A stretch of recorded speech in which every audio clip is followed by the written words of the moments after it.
Hey everyone, I'm Nystrik from TMC, and I'm back to introduce you to Heroes of the Storm. In this video, we'll be going over what makes Heroes of the Storm unique, we'll be briefly covering the different maps, and we'll also give a little bit of a breakdown of the gameplay. If you missed our last video, we gave a brief rundown of Smite, so make sure to check that out. There will be a link in the description down below. Now the thing that I love about Heroes of the Storm is that it takes all the unique Blizzard things that you know and love and puts them into a MOBA, which is kind of cool. So most of all, the thing that I love is nostalgia. I love being able to play characters like Kerrigan and Jaina and Sylvanas and just wreck a map with them. It's really rewarding and really fun. Unlike other MOBAs, Heroes of the Storm does not have one standard competitive map.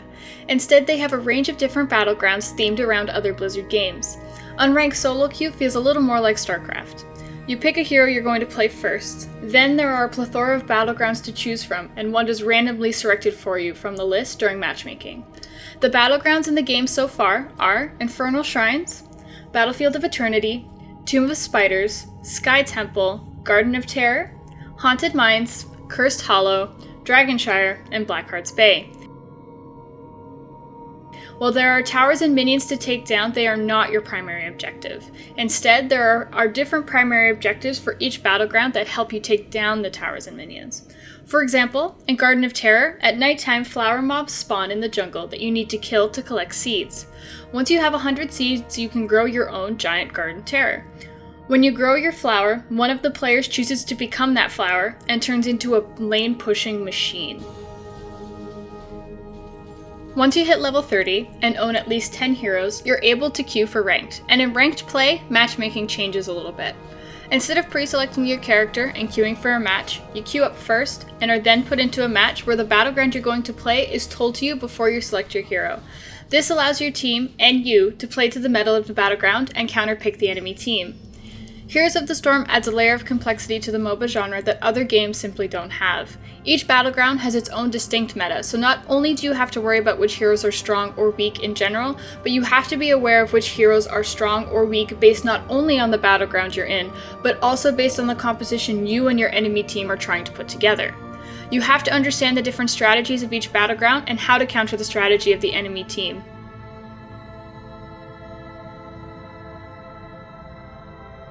Unlike Smite or League of Legends, Heroes of the Storm does not have items for you to build.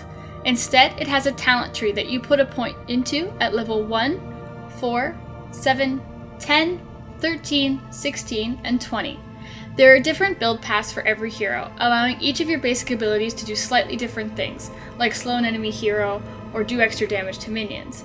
This allows you to change your play based on the way the game is going, putting an emphasis on in-game flexibility and adaptability.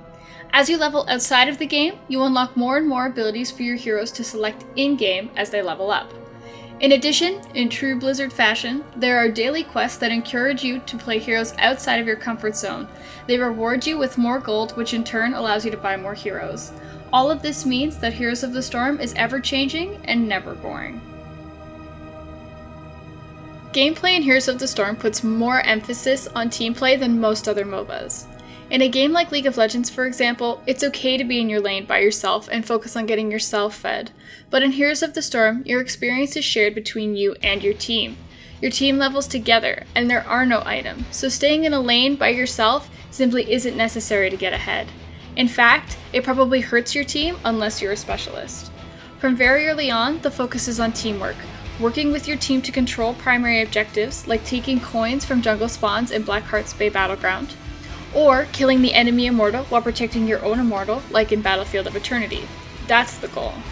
These objectives require your whole team working together to successfully take or hold, and it's these objectives that help you win games, not solo pushing lanes. So far, I found that breaking people out of the solo queue hero mentality is the most challenging part of Heroes of the Storm. People are used to being able to carry a game by themselves, but that's not what Heroes of the Storm is about. That's not to say that other MOBAs promote this type of play, but in Heroes of the Storm, having a single fed teammate who's outscaled the rest of the players in a game simply isn't an option.